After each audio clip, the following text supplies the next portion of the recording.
성도 여러분, 우리가 날마다 수많은 염려와 걱정 속에 살아갑니다. 저도 그렇고 여기 계신 누구도 예외 없이 염려와 걱정과 불안과 무관하게 삽니다 라고 말할 사람은 아무도 없죠. 내일의 불확실한 상황들을 우리는 그렇게 염려합니다. 건강에 또는 재정의 여러 어려움으로 또는 관계 문제에 이르기까지 우리는 원치 않아도 이런 여러 것들이 끊임없이 우리의 마음을 짓누르곤 합니다. 특히 우리 모두는 이 같은 염려와 걱정을 계속해서 떨쳐내려고 합니다. 하지만 어느새 다시 그 염려라고 하는 짐을 어깨에 둘러매고 투벅투벅 걸어가고 있는 우리 자신을 발견할 때가 얼마나 많은지 모릅니다. 우리 삶에서 잘못되고 있는 여러 문제들을 계속 떠올리죠. 여러분, 좋은 것, 감사한 것, 또 하나님 앞에 기도할 제목들을 막 떠올리거나 또는 말씀을 막 떠올리면서 묵상하기보다는 걱정되고 염려되는 또 잘못되는 여러 문제들을 늘 곱씹어 떠올리고 생각하고 그렇게 살아가는 모습이 우리가 아닐까요? 그러다 보면 결국 다시 염려와 걱정 속으로 우리 모두는 빠져들고 맙니다. 문제는 우리가 아무리 걱정하지 말자라고 다짐을 해도 어느새 다시 염려가 우리를 사로잡는다는 사실입니다. 사도 바울은 이와 같은 우리의 모습을 너무나 잘 알고 있었습니다. 그래서 오늘 본문에서 이렇게 우리에게 강력하게 명령하고 있습니다. 우리 한번 같이 읽어보겠습니다. 자, 시작. 아무것도 염려하지 말라. 아멘. 이것은 걱정을 이제 중단하라 라고 하는 금지의 명령입니다. 그런데 여러분, 사실 이 같은 염려 금지 명령은 바울이 처음 한 말은 아닙니다. 이미 예수 그리스도께서 먼저 언급하셨죠. 마태복음 6장에 있습니다. 우리 한번 같이 읽어보겠습니다. 시작. 그러므로 내가 너희에게 이르노니 목숨을 위하여 무엇을 먹을까, 무엇을 마실까, 몸을 위하여 무엇을 입을까 염려하지 말라. 목숨이 음식보다 중하지 아니하며 몸이 의복보다 중하지 아니하냐. 아멘. 사실 우리가 염려하는 그 근본적인 이유는 한 가지입니다. 우리가 스스로 자기의 삶을 책임지려 하고 하나님보다 나 자신을 더 신뢰하려고 하기 때문입니다. 다시 말해, 생명의 주관자시고 우리의 모든 필요를 채우고 공급하시는 분이 하나님이심에도 불구하고 정작 우리는 이 땅에서 스스로 먹을 것, 입을 것, 마실 것을 책임지려 한다는 거예요. 그렇게 우리는 스스로의 힘으로 자신의 삶을 아둥바둥하며 책임지려 하다 보니 당연히 우리는 염려를, 불안을, 걱정을 떨쳐낼 수가 없습니다. 심지어는 생명의 문제에 이르기까지 우리는 매 순간 불안해하며 이 염려와 걱정에 사로잡혀 살죠. 심지어 더 큰 문제는요, 앞서서도 언급한 것처럼 비록 우리가 그 삶 가운데서 스스로 염려하지 않으려고 하지만 그것이 우리의 생각대로, 우리의 마음대로 되지 않는다는 겁니다. 여러분, 이것은 단순히 걱정하지 말라 또는 염려하지 말자 이와 같이 정신력 훈련을 하거나 어떤 마음의 수양을 하는 일로 이루어질 수 있는 것이 아닙니다. 결국 우리는 스스로 염려와 불안을 짊어지고 살아가는 것뿐만 아니라 그 불안과 그 걱정을 도저히 스스로는 해결하지 못한 채 고통하며 지내게 되죠. 자, 그렇다면 과연 우리는 이 염려를 어떻게 해결할 수 있을까요? 어떻게 이 염려를 다루어 갈 수 있을까요? 오늘 사도 바울은 우리의 이 같은 상황을 너무나 잘 알고 있었던 것 같습니다. 아마 그는 자기 자신도 이런 문제를 하나님 앞에서 분명히 경험했을 것이라 저는 상상해 봅니다. 오늘 본문, 그래서 아주 의미 있고 중요한 대답을 우리에게 가르쳐 주죠. 오늘 본문 6절의 말씀인데요, 한번 다시 우리 힘껏 읽어보겠습니다. 시작. 아무것도 염려하지 말고 다만 모든 일에 기도와 간구로 너희 구할 것을 감사함으로 하나님께 아뢰라. 아멘. 성도 여러분, 먼저 염려의 자리에 기도를 채워야 합니다. 오늘 주목할 것은 성경이 염려를 억지로 없애라 라고 우리에게 말하고 있지 않는다는 점입니다. 대신에 염려의 자리에 다른 것을 바꾸어 채워야 된다고 권면하는데요, 그 다른 것이 바로 기도라는 것입니다. 사실 마음에서 염려를 없앤다기보다는 오히려 그 자리를 기도로 채워가는 것, 그래서 염려를 기도로 대체하는 것이어야 된다고 우리에게 가르쳐 준다는 거예요. 이를 사도 바울이 뭐라고 표현했다고요? 다만 모든 일에 기도와 간구로 그렇게 다루어야 한다 표현했다는 것입니다. 결국 염려와 걱정으로 뒤범벅되어 있는 이 땅의 삶, 그 삶 가운데서 우리 그리스도인들이 그 모든 것을 다루고 감당하기 위해서 가장 우선적으로 필요로 한 것, 우선해야 될 것은 다른 것보다도 바로 기도라는 것이죠. 사랑하는 성도 여러분, 염려 대신 기도를 선택하시기를 주님의 이름으로 축원합니다. 단지 염려하지 않으시려고 애쓰라고 말하지 않아요. 성경은 그 얘기를 하고 있는 게 아닙니다. 모든 일에 기도와 간구로 반응할 때 그것이 염려를 떨쳐내게 될 것이라 우리에게 약속하고 있다는 것입니다. 특히 이것은 우리가 삶을 스스로 책임지려고 하는 우리의 태도와 우리의 모습을 내려놓는 것입니다. 스스로 채우고 소유하려고 하던 애쓰던 그것 대신에 기도를 통해 하나님께서 우리의 필요를 채우시고 우리의 삶을 돌보시도록 그렇게 맡기는 것입니다. 염려로 인해 문제를 붙들고 살았던 그 자리를 박차고 일어나서 이제 기도를 통해 그 기도로 바로 그 문제를 하나님께 맡기고 그분을 바라보는 시작을 하라는 것이죠. 그래서 사도 베드로도 이처럼 얘기했습니다. 우리 베드로전서 5장인데요, 한번 같이 읽어보겠습니다. 시작. 너희 염려를 다 주께 맡기라. 이는 그가 너희를 돌보심이라. 아멘. 여기서 맡기다라고 하는 단어는요, 좀 너무 온유한 표현입니다. 이것을 그대로 직역해보면 집어 던져라. 무슨 말입니까? 너희 염려를 주님께로 다 집어 던져버려라. 그렇게 지금 베드로는 명령하고 있어요. 그런데 그 방법이 뭡니까? 바로 기도라는 것입니다. 솔직히 성도 여러분, 우리가 스스로 결단하고 각오한다고 해서 아무것도 염려하지 않는 일이 가능할까요? 저나 여러분이나 우리의 결심만으로는 그 일을 해낼 수 없다는 것을 우리는 금방 깨닫게 됩니다. 우리가 아무리 염려를 하지 않아야지, 나 절대 내일부터, 아니 오늘부터, 지금 당장 염려 걱정 안 할 거야, 다짐하고 열심을 내어본들 그것이 얼마나 연약하고 부족한 것인지를 깨닫는 데는 많은 시간이 걸리지 않습니다.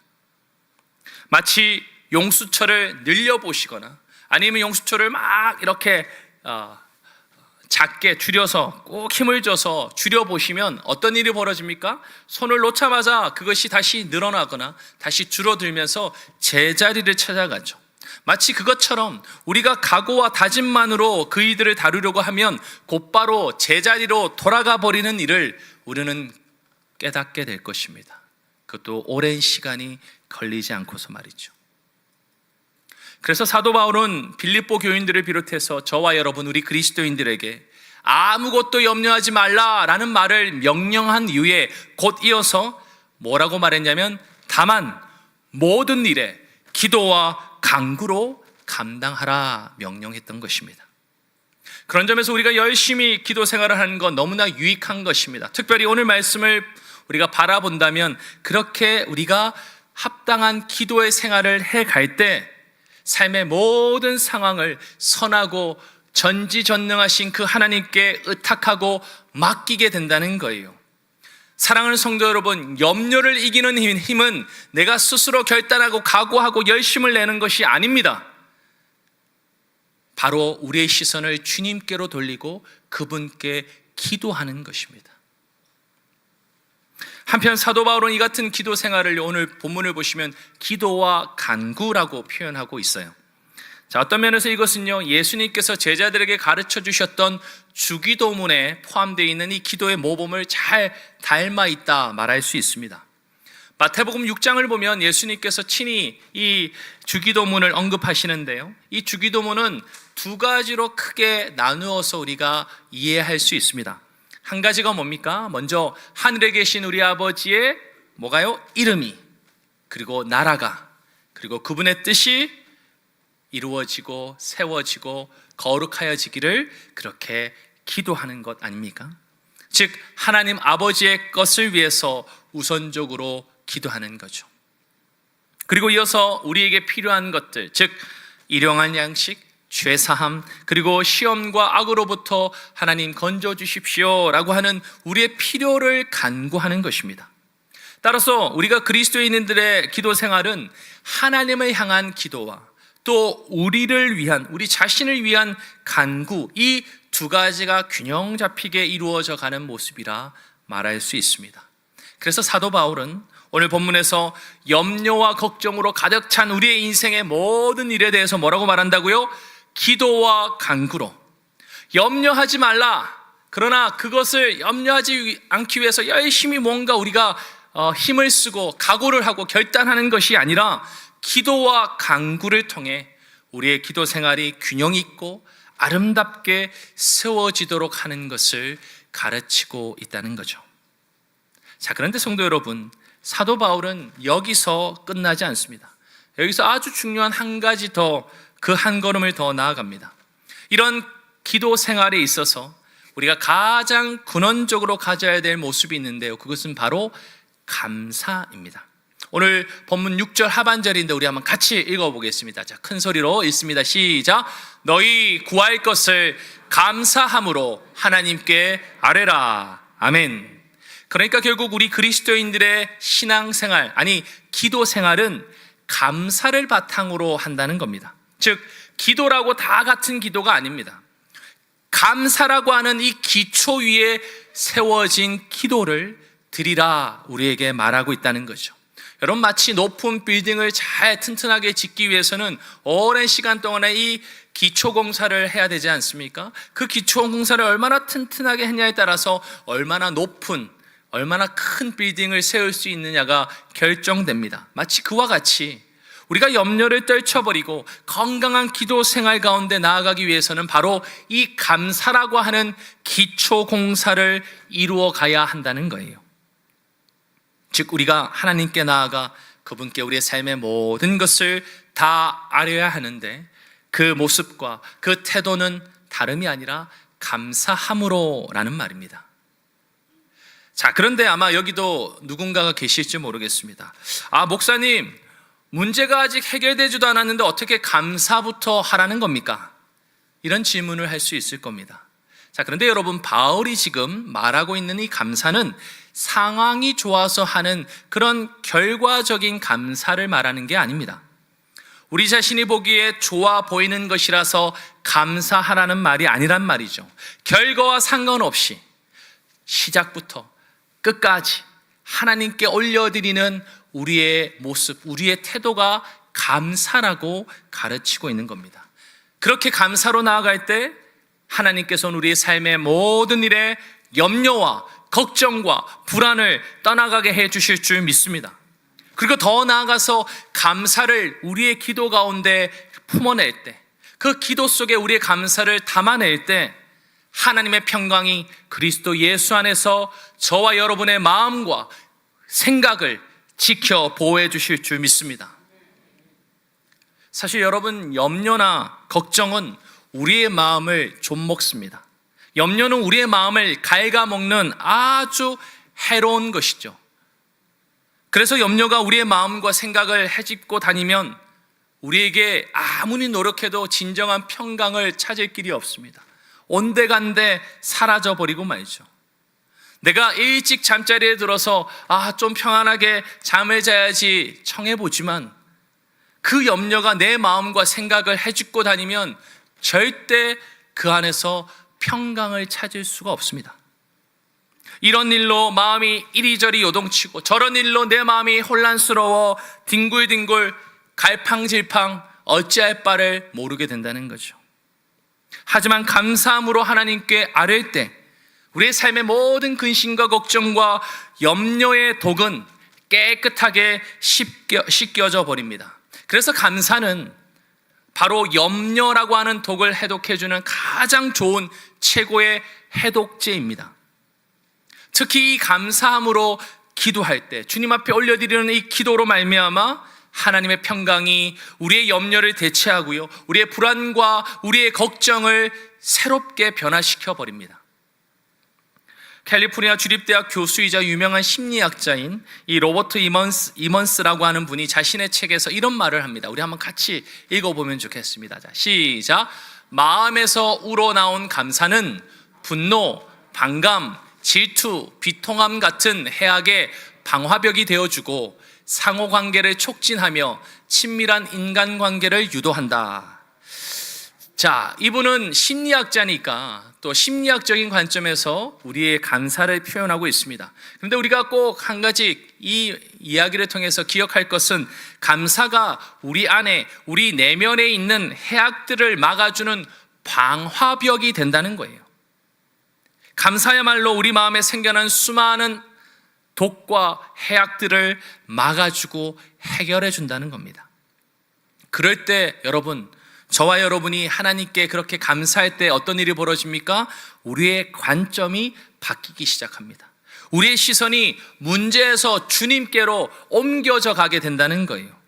그래서 바울은 우리에게 이런 약속을 하는 겁니다. 오늘 본문 7절이죠. 우리 함께 읽겠습니다. 시작.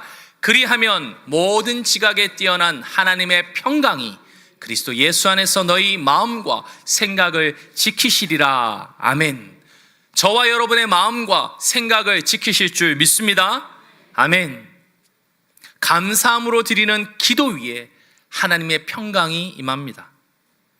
그래서 우리가 걱정하던 것을 하나님의 손에 맡기고 비록 불안감이 다시 찾아올지는 몰라도 그것을 거부하며 감사함으로 우리가 두 기도의 손을 모을 때 하나님의 평강이 우리의 삶에 다시 한번 임하고 염려와 불안을 압도할 만큼 하나님의 강력한 능력으로 우리를 지켜 보호해 주시죠. 우리의 마음이, 우리의 생각이 깨어지지 않도록 주님은 우리를 지켜 돌보아 주실 줄 믿습니다. 사랑하는 성도 여러분, 염려가 아니라 기도를 그 자리에 심으시기를 주님의 이름으로 축원합니다. 그러나 단순한 기도가 아니라 감사함으로 기도하시는 저와 여러분 되시기를 주님의 이름으로 축원합니다. 감사는 염려를 해독하는 가장 강력한 약입니다. 따라서 감사를 통해 하나님께 우리의 인생의 모든 것을 기도로 올려드릴 때 하나님의 평강이 저와 여러분의 마음, 저와 여러분의 생각을 붙들어 주시고 지켜주실 뿐만 아니라 우리의 삶을 더욱더 복되게 이끌어가 주실 줄 믿습니다. 사랑하는 성도 여러분, 오늘도 내일도 이 한 주간도 염려보다 크신 하나님을 바라보며 신뢰하십시오. 그리고 감사를 우리의 기도 속에 심어내십시오. 그러면 그 기도를 통해 하나님께서 우리의 삶을 참된 평안과 기쁨으로 다시 보듬어 주시고 열매 맺게 해 주실 줄 믿습니다. 그런 축복으로 이 한 주도 승리하시는 저와 여러분 모두 되시기를 주님의 이름으로 축원합니다. 아멘. 우리 함께 찬